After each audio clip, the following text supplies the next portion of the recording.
2 weeks ago, I shared one of my favorite stories from the Hebrew Scriptures. This week, I'd like to tell you about one of my favorite stories from the book of Acts. That's right, it's time for another edition of Weird Bible Stories with Pastor Pam. So this story is from Acts chapter 20, verses 7 through 12, and it's about a teenager named Eutychus. In this short story, the Apostle Paul was in Tarsus, and his visit was coming to a close. He was having his last talk with the Christians in Tarsus, and he spoke late into the night, all the way until midnight. There was a young man there named Eutychus, and he was sitting on a windowsill. Now remember, it was late, and Eutychus got tired, and he ended up falling asleep. Falling asleep while sitting in a window is not the best idea, and Eutychus fell out of the window, falling 3 stories to the ground, and he was declared dead. Paul and the rest of the group went downstairs, and Paul told the crowd not to worry. He embraced Eutychus, and through the power of God, he brought the boy back to life. Then Paul went back upstairs and continued to preach until dawn. So what can we learn from this sleepy teenager?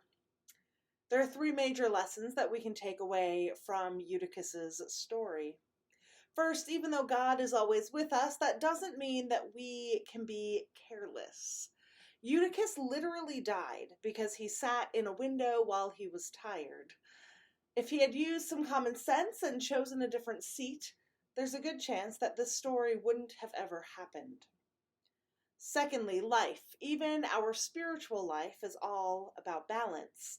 Tending to our spiritual health is super important, but so is taking care of our physical, emotional, and mental health too.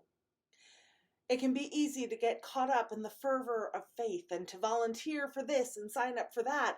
But if we do that, we run the risk of overextending ourselves despite our best intentions. As important as public worship and acts of mission and giving are, we need to remember to take time for ourselves and to cultivate our personal relationship with God. The final lesson we can take from Eutychus's story is that God values our efforts. Eutychus fell asleep while Paul was preaching, and he fell to his death. It sounds kind of like a punishment. Don't fall asleep in church, kids, or you could die. But that's not where the story ends. God was pleased by Eutychus's want and drive to have fellowship with other Christians and to listen and learn from the visiting preacher, even as the hours crept past his bedtime.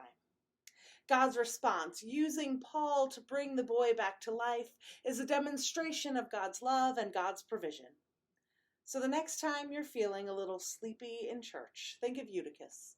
Know that God loves you and God provides, and be grateful that we don't have any window seats here at Derry.